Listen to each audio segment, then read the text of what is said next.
এটা সারা পৃথিবীর মানুষের জন্য হিদায়াতের একটা ঘর। বড় করে বলেছে সুবহানাল্লাহ। ফিহি আয়াতুন বাইয়িনাতুন মাকাম ইব্রাহিম। সেখানে আল্লাহ রাব্বুল আলামিনের অন্যতম একটি নিদর্শন আছে, যেটার নাম হচ্ছে মাকামে ইব্রাহিম। আল্লাহু আকবার। এটা পাথর, জান্নাতে একটা পাথর।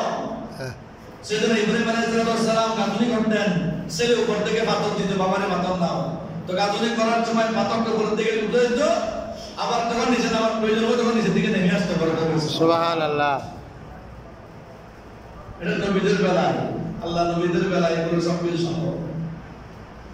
আল্লাহ হাবিব সাল্লাল্লাহু আলাইহি সাল্লাম যে পাথরের পা রেখে পবিত্র মেরাজে গমন করেছেন, সে পাথরের জবান খুলে গেল। ও আল্লাহর হাবিব সাল্লাল্লাহু আলাইহি সাল্লাম, আপনার কাছে আমার একটা আরজি মাত্র, মেরাজ করেছেন আপনি, বড় পাথর বড় তোমার আরজি কি? তিনি বললেন, না হুজুর, আমার একটা মাত্র আরজি, পৃথিবীর জমিনে আজকের দিনের পূর্বে আমি পাথরের গায়ে আর কারো পা লাগে নাই। সুবহানাল্লাহ। সর্বপ্রথম আপনি রাসূলের নূরানী নবুয়তি কদম মুবারক আমি পায়ে লাগার কারণে আমি ধন্য হয়ে গেছি, পবিত্র হয়ে গেছি, আমি মর্যাদাবান হয়ে গেছি। আল্লাহকে বলেন না আমি পাথর যেন পৃথিবীর জমিন থেকে একটু শূন্যের মধ্যে আমি অবস্থান করতে পারি, যাতে পৃথিবীর জমিন আর কারো পা আমি পাথর গায়ে না লাগে। সুবহানাল্লাহ। নবীর মর্যাদা পাথরে বুঝতো, মানুষে বুঝে না। আল্লাহু আকবার। এই যে নাম করি আমরা, নামের মধ্যে আমরা বলি, মুক্তি দিয়ে বনের হরিণীকে বাচ্চার কাছে পাঠাই, নিজে বন্দি থেকে শিকারি অবাক কাফের হতবাক, শিকারি অবাক কাফের হতবাক, লুটে পড়ে কদমে। আমি কেন হব না পাগল সেই নবীর প্রেমে? ও মোরা কেন হব না পাগল সেই নবীর প্রেমে? আল্লাহুম্মা সাল্লি আলা সাইয়্যিদিনা মুহাম্মাদিন, আল্লাহুম্মা সাল্লি আলা সাইয়্যিদিনা মুহাম্মাদ। বনের হরিণ আমার নবীকে চিনতে পেরেছে, আমার নবীকে দেখার মাত্র চিল্লায় কান্না শুরু করছে। ও আল্লাহর হাবিব, আল্লাহর রাসূল, দেখেন আমাকে বেঁধে রেখেছে শিকারী। আমার দুটো বাচ্চা আছে গর্তের ভিতরে, অনেক দূরে বন জঙ্গলে। আমি খাদ্যের সন্ধানে আসছিলাম, বাচ্চারা দুধ পান করার সময় হয়ে গেছে। আমি যদি যাইতে না পারি বাচ্চারা তো অনাহারে মারা যাবে। আপনি একটু আমাকে ছেড়ে দিন না, আমি সময় মতো আবার আপনার কাছে ফিরে আসবো। সুবহানাল্লাহ। এটা হাদিস শরীফ। আল্লাহ রাসূল বললেন, যাও তোমাকে ছেড়ে দিলাম, বাচ্চা দুধ খাওয়ায় এই জায়গার মধ্যে আবার চলে আসবে। রাসূল হাতের মধ্যে রশিটা পরে দাঁড়িয়ে আছেন। শিকারী এসে বলতেছে, কিরে আমার হরিণ কোথায়? বললেন, আমি তো ছেড়ে দিয়েছি।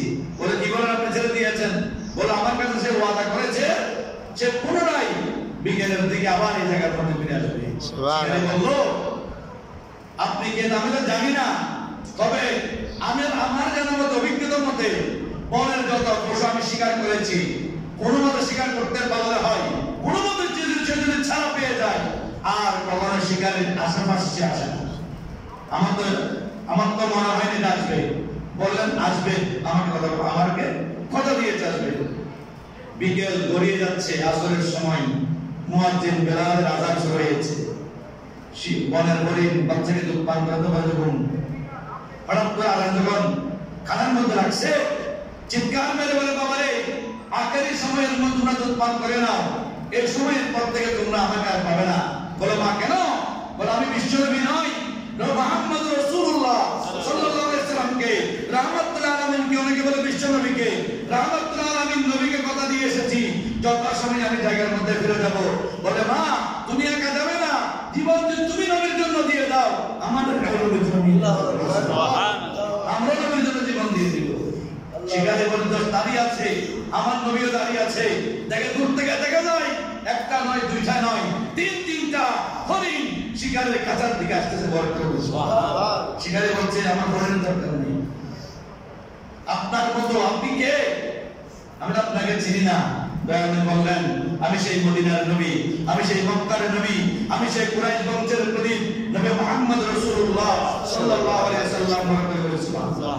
সারা করার মধ্যে বললেন মাফ করে দিন, আর জীবনে আমি স্বীকার করব না আপনার আমি দাসত্ব, আমি কবুল করলাম, আপনি আমাকে কলমা পড়াই ঈমানদার করে দিন, বরকত করে সুবহানাল্লাহ।